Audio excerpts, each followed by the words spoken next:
한 번 더 기도하겠습니다. 하나님 아버지, 오늘 우리에게 은혜를 더하여 주시옵소서. 한 번 더 힘을 주시옵소서. 온전히 주의 이야기와 주의 뜻이 전달되게 하여 주시고, 우리의 심령의 한 영혼 한 영혼이 정말로 주 안에 귀한 존재로서 하나님 앞에 설 수 있도록 붙들어 주시옵소서. 함께 하심을 감사드리며 예수님의 이름으로 기도하옵나이다. 아멘. 예, 하나님 크신 은혜가 함께 하기를 주님의 이름으로 축원합니다. 이 재앙에 대한 이야기를 계속 해나가고 있는데, 한 가지 한 가지의 그 모든 내용들을 보면서 사실은 우리는 그래, 이게 그 재앙이지, 재앙이 우리들에게도 있고, 이런 그 생각들을 같이 하게 됩니다. 이스라엘 백성들은 또 어떤 마음이었을까? 그런데 그 얘기를 사실 어떤 분은 10장 1절 2절 가지고 설교를 한참을 하시는 분도 있더라고요. 근데 왜 그러냐면, 이것이 무엇이라고 말하냐면, 그 신하들에게만 보여주는 게 아니라 이 지금 보여주고 있는 그 모든 그림들이 무엇을 보여주고 있는 거냐면, 이스라엘 백성들에 대해서 설교를 하고 있다고 이야기하는 것이죠. 그 단순하게 애굽 사람들에게 보여준 징계가 아니라 이스라엘 사람들이 봐야 하는 그 하나의 표본제의 수업이라고 이야기하는 것이죠. 사실 우리가 어느 장소에서 설교를 하게 되면 지식의 전달을 하는 것이 설교가 아니라, 저는 그렇게 생각합니다. 제가 설교해야 되는 그 대상과 사람들이 항상 존재를 하죠. 그리고 그들에게 맞는 이야기를 할 거 아니겠습니까? 그들이 어떤 것들이 필요하고, 또 하나님이 어떤 말씀을 우리에게 주시는 것을 원하는가, 이렇게 생각을 하면서 말씀을 바라보게 되겠죠. 물론 그 가운데 주님의 은혜가 있어 하나님 안에서 그 마음을 알고 전하려고 노력을 하는 것입니다. 기도하면서 하나님의 뜻이 무엇입니까? 라고 구하면서 하지만 대상이라는 건 분명히 존재합니다. 그래서 가끔 이제 설교할 때 그 이제 사역자들하고 이야기를 나눌 때 이 부분에서 이야기를 나누면 좀 충격을 받는 분들이 가끔 있어요. 제가 그 회중 분석이라는 걸 가끔 하거든요. 같이 나누고, 당신의 교회의 교인들이 지금 어떤 상태고, 그걸 분석하는 데이터를 가지고 같이 이야기를 나눌 때가 있어요. 나누고 나면은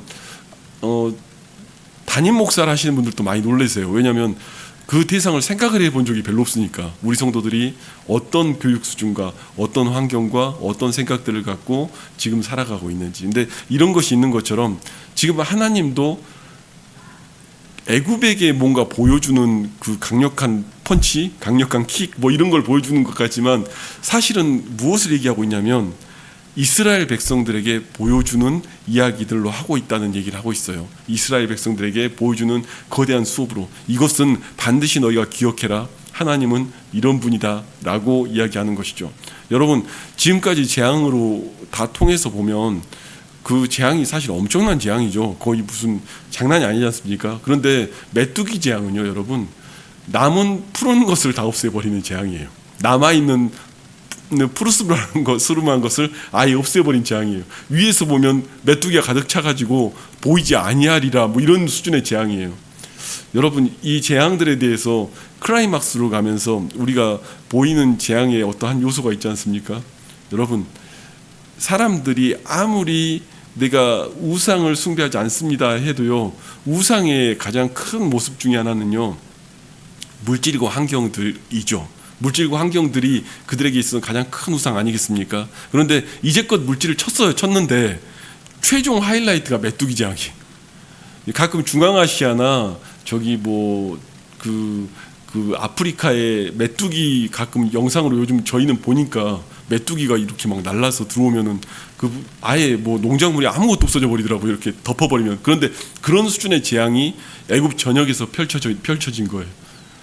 지금 이 재앙 앞에 놓였을 때, 이 정도 재앙이면 우리가 보면은 돌이켜야 될 것 같은데, 이번만 뭐 이렇게 얘기하면서 넘어가지 않습니까? 그런데 여러분, 이 정도 재앙 속에요, 이제 막 가니까 어떻게까지 되냐면, 그 바로의 신하들이 대놓고 이야기합니다. 7절에 보면요, 지금 보내세요 좀 제발. 왕이요, 이스라엘 백성들 그냥 보내시라고요.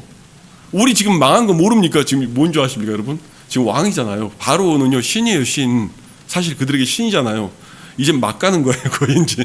사실 이제 거의 막 가는 거예요. 왜냐하면 너무 심하게 뭐가 날아가고 쓰러지니까 이거는 이제 뭐 나라 다 망하게 생겼거든요. 그러니까 이 상태에서 신하들이 이 정도까지 말할 쯤 된 거예요. 와, 진짜 왕 미쳐버리겠네. 이건 정말 뭐 이 수준까지 온 거예요. 지금 왕한테 이런 말을 원래는 못하죠. 신한테 어떻게 이런 말을 합니까? 근데 신한테 지금 이런 말을 할 정도의 상태가 이 나라의 실정이에요. 이 정도 되면요, 여러분, 바뀔 것 같잖아요. 그런데 바로는 여전히 그 고집을 부립니다. 왜 부릴까요? 여러분, 탐욕은요, 끝이 안 납니다. 탐욕 때문에 빠져서 무언가를 살아가는 사람들은요, 우리가 저 정도까지 가나? 가끔 우리가 매스컴을 통해서 보잖아요. 근데 저 사람이 저 정도까지 한다고? 에이, 그래도 돈 있는 사람인데 뭐 이럴 것 같은데, 탐욕이 한번 자기를 휩쓸잖아요. 멈추질 않습니다. 그 사람이 망하고 끝날 때까지 멈추질 않아요. 여러분, 우리들 안에도요, 물질의 탐욕이 한번 들어오잖아요. 그러면요, 이 정도 치면 끝나야 되는 것 같은데 안 멈춰요. 왜? 내가 신인데 어떤 신이 또 덤벼? 라고 생각을 하는 거죠. 여러분, 이게 하나의 우상 숭배입니다. 이게 하나가 우상 숭배의 가장 큰 모습이죠. 결국은 이 메뚜기 재앙에서 보여주고 있는 바로의 모습에서는요, 뭘 보여주고 있냐면요, 하나님이 우리의 우상의 가장 큰 우상은 누군 줄 아십니까? 바로 나 자신인 거예요. 바로는요, 사실 나 자신이 우상이 되어 있는 거예요. 내 뭐 권속 뭐 이런 게 아니라 내 자신이 우상이 되어 있는 거예요. 여러분, 이 모든 내용이요, 결국은 그 탐욕에 끌려가는 우상에 빠진 그 끌려가는 한 사람의 모습을 바로를 통해서 보여주는 거예요. 그런데 여러분, 이 성경을 입체적으로 보면요, 또 다른 얘기를 우리가 볼 수 있어요. 이스라엘 백성들이 예배드리러 간다고 합니다. 그러니까 불렀어, 다시 불렀어. 신하들이 이렇게 말하니까 불렀어요. 그러니까 불러가지고, 야야, 그래 이제 뭐 가는 거 좋은데, 그래 뭐 다 하는데 너네만 가, 장정들만 가, 남녀노소 양소 데리고 가겠습니다. 야, 어린애들 왜 데리고 가니? 이게 바로 이야기죠. 야, 너 혼자 구원받고 너 혼자 은혜 받지 왜 얘들을 데리고 가니? 여러분, 얘들이 있으면 어떻게 되죠? 돌아오겠죠, 다시. 그렇죠? 세상에요, 여러분. 세상의 모든 악한 요소들의 특징이 뭔지 아십니까? 인지를 삼습니다. 뭘 인지를 삼죠? 가장 사랑하는 것을 인질로 삼습니다. 여러분, 우리가 주님 안에 깨지지 않잖아요. 그러면요, 바로는 나라는 우상이지만 마귀는요, 우리를 향해서 바라보는 우리가 가장 사랑하는 것을 우상으로 삼으려고 드는 거예요. 인지를 삼는 거죠. 여러분, 우리가 가장 사랑하는 것, 거기에 우리의 우상의 모습이 하나씩 들어가 있는 것입니다. 여러분, 학원 간판들 다 보세요. 와, 이렇게 하면 우리 아이가 공부를 잘하고, 이렇게 하면 뭐하고, 별걸 다 막 써서 붙이죠. 실제 그게 과대 광고라든 걸 다들 알아요. 그러나 또 보냅니다. 왜 보내죠? 인질로 잡혀 있거든요. 그 아이들이 인질로 잡히고, 누군가가 홍보를 합니다. 막 소식을 전합니다. 또 속아요. 왜요? 아닌 거 알아요. 우리 아이가 그렇게 되지 않을 거 알아요. 그런데요, 왜 넘어갑니까? 인질로 잡혀 있으니까요. 우리들이요, 인질로 잡혀 있기 시작하면요, 그것을 어떻게 할 수가 없습니다. 가끔요, 이러면 안 되는데 교회마저도 그래요. 아유, 신앙 어떻게 합쳐서 우리 뭐 같이 예배 드려야죠라고 어떤 이들이 이야기를 해요. 근데 자세히 보면요, 다 인질이 삼는 거예요. 그리고 그 인질 삼는 모습들이 이 모든 땅의 세상에서 모든 모습들에 다 깔려 있습니다. 내가 가장 사랑하는 것을 인질로 삼는 거예요. 마귀는요, 여러분, 우리가 가장 사랑하는 것에서 인질로 삼는 자리에 가는 거예요. 여러분, 제가 가끔 십자가를 져라, 나를 죽여라, 뭐 이런 설교들을 하고 나면 가끔 예전에 젊은 친구들이 그런 반응을 보일 때가 있어요. 젊으니까 얼마나 뭐 사랑하는 게 많겠습니까? 아니, 물론 나이 들어도 많죠. 근데 그 친구들이 반응을 보이면, 왜냐하면 젊은 사람들, 제가 예를 드는 건 젊은 사람들은 티가 나요. 그죠? 어린 친구들은 티가 나잖아요. 그 속마음이 티가 나잖아요. 말은 안 해도 보이잖아요. 그러니까 그래서 보이니까 이야기하는 거예요. 내려놔라 그러면요, 마치 그거 내려놓으려고 하잖아요. 죽는 것 같아요. 근데 그거 우리도 마찬가지 아닙니까? 그거 내려놓으라고 아무리 말해도요, 굉장히 다른 데서는 신앙 좋은 것처럼 다 하다가 그 인질 잡힌 그 한 부분 있잖아요. 그거 내려놓으려고 하면요, 마치 완전히 죽는 것 같아요. 죽는 것 같아. 그래서 못 내려놓죠. 이거 없으면 내가 지금 이거 뭐 아무것도 아닌 존재인데 라고 생각을 하죠. 여러분 그 각각류 뭐 동물들 보지 않습니까? 굉장히 딱딱하고 단단한 껍질을 갖고 있지만요, 걔가 성장을 할 때는요, 그 모든 그 각각류들이 성장할 때는요, 그 각각류가 깨지고요, 새살이 돋아야 그 새로운 각각 단단한 그 갑옷이 입혀지는 거예요. 근데 신앙도 가끔 보면 그래요. 그게 깨져야죠. 더 단단한 갑옷이 내게 세워지는 거지, 더 단단한 힘이 내게 세워지고 더 단단한 신앙의 삶들이 세워지는 거지, 그거 안 깨지면요 계속 인질 잡혀 살아요. 그래서 어떤 사람들은 거기에서 신앙이 멈추는 사람 꽤 많이 봤습니다. 딴 데서는 어떻게 신앙 이야기 잘하는데요, 와 이게 뭐 저도 마찬가지지만 자녀만 앞에서는 신앙 얘기가 그 되게 안 나와. 이거 어떻게 해야 될지 모르겠고 인질로 잡혀 있으니까요, 그 앞에서는요 다른 것들이 잘 안 되는 거예요. 오늘 바로가 하는 이 모습이 바로 사탄이 하는 모습이에요. 인질 삼아서 그것만은 끌고 가려고. 여러분 그 부분마저도 주님 앞에 내올 수 있기를 바랍니다. 그 부분마저도 주님 앞에 내놓을 수 있어야 하나님의 일들이 시작되는 거지, 그래야 진짜 예배가 되는 거죠. 주님 앞에서 내 삶을 드리는 예배가 되려면, 내 삶에 드리는 산제사가 되려면 사실 그 모든 인질이 될 만한 요소들도 내어놔야 됩니다. 우리가 영적인 일들과 삶들을 살아갈 때요, 이 싸움이 거의 대부분인 것 같아요. 많이들 살아가는 그 시간들 앞에 이야기하다 보면 그 싸움이 되게 오래된 이야기들과 시간들이 되는 것 같아요. 젊은 친구들하고 대화하다 보면, 사실 청년들하고 사역하다 보면 주제가 사실 몇 개 없어요. 뭐만 있냐면 연애, 결혼, 취업, 미래, 뭐 사실 카테고리가 많이 없어요. 생각보다. 그렇지 않아요? 그런데 그 카테고리 안에서도 인질 잡힌 게 너무 많더라고요. 우리가 보면은 나이 든 사람들이 봤을 때는 우리가 갖는 카테고리보다 적어요. 고민거리가 작은데 그 카테고리 안에서도 인질 잡혀서 이거는 안 됩니다 막 하는 거죠. 그런데 여러분 내려놓기 시작하면 좀 더 쉬워집니다. 하나님 안에서 내려놓기 시작하면 그 모든 일들이 쉬워지는 거죠. 바로가 갖고 있는 탐욕의 모습이나 사실은 이스라엘 백성들에게 보여주고 있는 이 하나님의 이야기들이 같은 이야기들이에요. 여러분 지난번에 러벤져스 오니까 우리 정장로님이 그런 얘기, 오늘 안 오셨는데요, 오신 정장로님이 그런 얘기 하시더라고요. 와 우리 교회 청년들도 저러면 좋겠다 뭐 이런 얘기를 하시더라고요. 근데 사실은요 여러분, 저는 이제 젊은이들 사역을 해봤잖아요. 같이 있어야 돼요. 그러니까 오늘 여기에 보면 성경에 보면 남녀노소 양과 소 뭐 이러잖아요. 교회는요 여러분 다 같이 있어야 돼요. 그러니까 나이 있는 분들도 있어야 되고 젊은 사람도 있어야 되고, 사실 그럴 때 교회가 단단하고 그 안에 즐거움들이 보여지는 거지, 남자만 잔뜩 있는 곳, 모르겠어요. 그런 교회도 괜찮은 것 같긴 한데 여자만 잔뜩 있는 곳, 힘들어요 되게. 모든 것들이 비율이 적절하게 맞춰져 있는 곳이 좋지, 어느 한쪽으로 치우치는 거 별로 안 좋습니다. 어느 교회나 마찬가지고 어느 공간이나 어느 공동체나 마찬가지예요. 그 모든 이들이 다 있어야죠. 그런데 여기서 바로가 얘기한 건, 야 니네 어른들만 가라, 얘들은 놔두고, 지금 이거잖아요. 어른들만 가라, 얘들은 놔두고, 얘들은 내 인질이야, 내 거야. 그 내 건데 뭘, 결국은 그 어른들을 빼앗기지 않으려는 이야기를 하는 것이죠. 그런데 여러분 이게 세상이에요.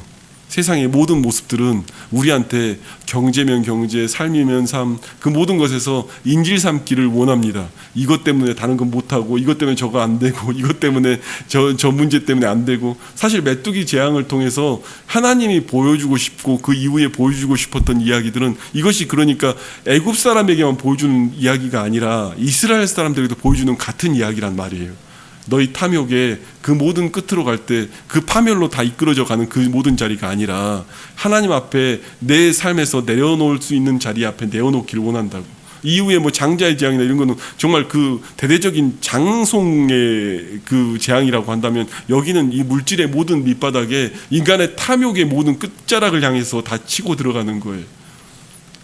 안 들려요 바로가.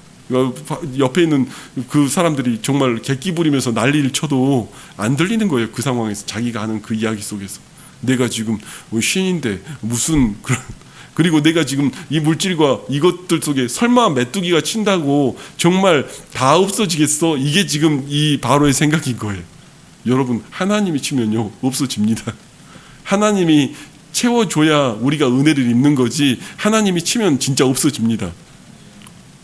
제가 신앙생활 해나가면서 어찌 보면 목사로 살아가면서 한번 정말 그 바닥을 쳐본 경험들을 제가 살면서 한 2번 정도 해봤거든요. 그런데 그 바닥을 쳐본 경험을 하니까 좋은 점이 몇 가지가 있어요. 정말 바닥을 치니까요, 좋은 점이 몇 가지가 있는 게 뭐냐면, 공감 가시는 분들은 공감 갈 수도 있어요. 바닥을 쳐보니까요, 그 전에는요, 누가 잘한다고 하면 들뜨거든요. 막 신나고 또 기대되고 막 아니에요, 겸손한 척하지만 속은 안 그러거든요. 그런데요, 바닥을 쳐보고 나니까 들뜨지가 않더라고, 사람이. 그러니까 잘한다고 해도 들뜨지 않고요, 못한다고 해도 낭망하지 않고요. 왜냐하면요, 지금 나한테 환호하는 그 사람들이 어느 날 내 등에 칼을 꼽는 사람이기도 하고요, 내 등에 나한테 욕했던 그 사람들이 어느 날 환호하는 사람이 되기도 하고요. 그걸 알게 되니까 그게 그렇게 크게 나의 삶을 움직이는 만큼 힘들게 만들지 않더라고요. 여러분, 우리가요, 사실은 완전히 바닥을 쳐봐야 이해가는 것들이 몇 가지가 있습니다. 그 이후에는요, 여러분, 누가 잘한다고 해도 그렇게까지 막 신나지 않아요. 왜냐하면 그냥 오늘 나는 이 자리에 주어진 자리를 걸어가고 있을 뿐이거든요. 오늘은 여러분, 제가 등대교회에서 여러분 앞에 서 있는 건 아니겠습니까? 주어진 자리인 거예요. 제게 주어진 자리를 주셨고, 하나님이 나는 그 자리 안에 서 있고, 그 가운데서 하나님이 원하시는 뜻을 그냥 전달하는 것이고, 이게 그냥 제 길인 것 뿐이에요. 그것을 인정하게 되는 거예요. 누가 잘됐다, 좋다, 이렇다고 그것이 막 나를 흥분시키고 신나게 만들지 않더라고요. 여러분, 우리가 가끔은 신앙생활 안에서 그 바닥을 치는 경험들을 시키는 이유가 뭐냐면, 그 죽음과의 연합을 우리에게 알려주시고 싶으신 거예요. 죽음과 주님의 그리스도의 죽음과 연합이 되는 그 자리를 가게 하기 위해서 삶을 통해서 보여주는 거죠. 아, 내가 진짜 이런 취급까지 당해야 돼 라고 하지만 사실 그 상황 속에서 하나님이 우리에게 해주시고 싶은 이야기들이 있어요. 그 상황 속에서도 오늘 이스라엘은 그나마 나는 아니었지만 지금 애굽을 휩쓸고 지나가는 메뚜기를 보고 있어요. 그 애굽을 휩쓸고 지나가는 메뚜기 떼를 보고 있어요. 저들의 탐욕이 끝을 향해서 저 화려한 도시가 한꺼번에 싹 무너져가는 그 메뚜기 떼를 보고 있는 거예요. 이것을 통해서 하나님 안에서 겸비히 서는 그 자리에 서게끔 우리를 보여주시는 것이죠. 여러분, 우리들 안에 살면서 살아가면서 사실 그 메뚜기 떼가 휩쓸고 지나가는 걸 우리는 가끔 주변을 통해서 봅니다. 저들의 탐욕의 끝이 어디를 향해 가는지 보일 때가 있습니다. 그런데 그때 그것을 가지고 야, 고소하다, 와, 신난다, 이게 아니라, 악인들이 망하는구나, 이게 아니라 우리도 언제든지 그럴 수 있다는 것을 알게 되기 때문이죠. 여러분, 저희가 목회를 하면서도 그래요. 가끔 하나님 앞에서, 하나님, 이게 어떻게 이런 일이 벌어집니까? 뭐 이런 기도를 하다 보면 하나님 응답이 이렇게 올 때가 있어요. 너가 잘나서 너한테 그 자리가 주어진 게 아니라 앞에 사람 잘못하다 보니까 한 자리씩 앞으로 오다 보니까 너가 그 자리에 와 있는 거고, 너도 언젠가 하나님이 툭 치면 그냥 없는 거나 마찬가지라고, 그런 걸 깨닫게 해줄 때가 있어요. 사실 그래요. 누군가가 넘어지고 쓰러지는 모습들을 보면 그 모습을 볼 때마다 그들의 이기가 아니라 결국 내 이기기도 하거든요. 여러분, 우리가 이 모든 탐욕 안에서 날마다 겸비히 설 수 있길 바랍니다. 어쩌면 우리를 하나님이 정말로 그 광활한 곳에 세우시고, 어쩔 때는 정말로 혼돈과 공허가 있는 그 자리에 몰아넣을 때가 있어요. 그런데요, 그때 요나의 고백처럼 그 안에 그 고백들이 있을 수 있길 바랍니다. 하나님, 나의 하나님 여호와가 나를 건지셨다고 고백할 때, 이젠 주께서 내 삶을 갚으시고 내 삶 속에 인도하신다, 내가 소원을 주께 갖겠습니다 하는 그 요나의 고백이 오늘 우리의 고백일 수 있길 바랍니다. 사실은 우리는 그런 자리에 들어갈 때가 있어요. 깜깜하고요, 칙칙하고요, 답답하고요. 여러분, 요나의 물고기 뱃속을 한번 생각해 본 적 있습니까? 어땠을 것 같습니까? 여러분, 요나의 물고기 뱃속은요, 깜깜하고 칙칙하고 답답할 것 같지 않습니까? 물컹물컹하고 깝깝하고 보이지도 않고. 인생에서요, 그 순간이 있어요. 깜깜하고 찍찍하고 답답하고. 그 순간 앞에 놓일 때요, 여러분, 우리의 성경엔 모든 기록들이 다 써 있지 않습니까? 이 성경 속에 보면서도요, 안 지키는 사람들이 있더라니까요. 성경에 써 있잖아요. 그때는 어떻게 하라고. 요나가 한 것처럼 하면 그 안에서 빠져나올 거 아닙니까? 내가 주님이심을 인정하겠습니다. 내 힘으로 안 됩니다. 이젠 주님이심을 인정합니다. 내게 주신 주님의 소원을 내가 주께 갖겠습니다. 물론 요나가 그래 놓고도 제대로 못 가지만 하나님은 하나님대로 쓰시겠다는 거 아닙니까? 요나를 하나님의 손으로 쓰시겠다는 거 아닙니까? 그 소원을 갚을 때 그 물고기 뱃속에서 나오는 거지 그 전에는 나오기 어렵습니다, 여러분. 그러니까 안 나오는 게 맞는 거 아니겠습니까? 못 깨달으니까요. 지금 내게 주어져 있는 그 어려움들이 있다면 여러분 그 공간 속에서 하나님 앞에 구할 수 있기를 바랍니다. 오늘 우리가 성경을 보면서 이 메뚜기 때의 그 재앙을 보면서 세상 사람들은 그 바로처럼 살아요. 탐욕이 자기를 휩쓰니까요. 멈출 수가 없는 거예요. 자신의 탐욕과 자신을 신처럼 바라보는 사람들이 있으니까 멈출 생각이 없는 거예요. 그런데 그 끝은 우리는 압니다. 하나님이 손대면 안 남아요. 여러분 오늘 여러분에게 좀 부담되는 영적인 이야기를 오늘은 좀 나눴습니다. 그렇지만 사실 우리가 우리의 힘으로 하지 못하는 그 자리 앞에 하나님이 몰아가는 거예요. 이 메뚜기 재앙과 정말 동풍이 불어서 이 일을 이뤄내고 서풍이 불어서 이걸 다 없애는 이 일들이 그 사람의 힘과 실력으로 됩니까? 안 되는 거잖아요. 안 되는 그 모든 자리를 통해서 하나님이 하나님 되심을 보여주는 거예요. 너 아무리 용 써봐야 안 되는 거 하나님이 손대야 그 안에서 이루어지는 거야. 여러분 우리가 살아가면서 우리의 탐심들을 주 앞에 내어놓을 수 있기를 바랍니다. 이게 뭐 바로 얘기겠습니까? 내 얘기고요. 이 이스라엘 백성들의 얘기겠습니까? 내 얘기고요. 인질자 앞에 있는 이 사람들의 이야기가 누구의 얘기입니까? 다 우리들 얘기죠. 내가 너무 사랑하는 것을 인질 잡는 것들, 내가 너무 사랑하는 것들을 그 안에서 붙들고 마귀가 이야기하는 그 이야기들, 그 속에서 여러분 우리가 날마다 십자가 앞에 내려놓는 주의 은혜가 있기를 바랍니다. 정말 죽을 것 같아요. 사실 그거 회개하면서 하나님 나 이거 내려놓습니다. 이거 진짜 죽는 것 같아요. 진짜 죽음 앞에 서 있는 것 같아요. 그런데 여러분 그 죽음 앞에 내어놔야 진정한 삶의 부활이 우리의 삶 속에 있는 거예요. 죽음과 연합해야 부활이 있지, 죽음과 연합을 안 했는데 어떻게 부활이 있습니까? 물질이 정말 주님 앞에서 죽어야지 물질의 부활도 있을 거 아닙니까? 내 삶 속에서 내 자녀를 기르는 거, 내가 정말 내 뜻과 내 생각을 죽여야지 하나님의 방식의 부활이 일어날 거 아닙니까? 그게 성경 아닙니까? 써 있는데도 안 되는 거야 이게. 성경에 다 적어져 있어요. 어떻게 하면 어떻게 해라, 이때는 이렇게 살아라, 다 써 있는데 안 보이는 거야 이게. 여러분 오늘 우리가 주 예수 그리스도 안에서 죽음과 연합하는 은혜가 저와 여러분 가운데 있기를 원합니다. 우리들이 다 안 돼요. 다 어려워요. 그 안에서 날마다 회개하면서 주님 앞에 나가는 거예요. 하나님 내 안에 불끈불끈 올라온 탐심들이 있고요. 내 안에 정말로 하나님이 그 큰 계획 속에 이루신다고 하는데 그게 안 보이고요. 지금 눈앞에 보이는 거 보이니까 지금 막 갈등하는 우리의 모습도 있습니다. 주님 앞에 내어놓고 하나님 일들 가운데 구할 수 있는 저와 여러분 되기를 바랍니다. 함께 기도하겠습니다.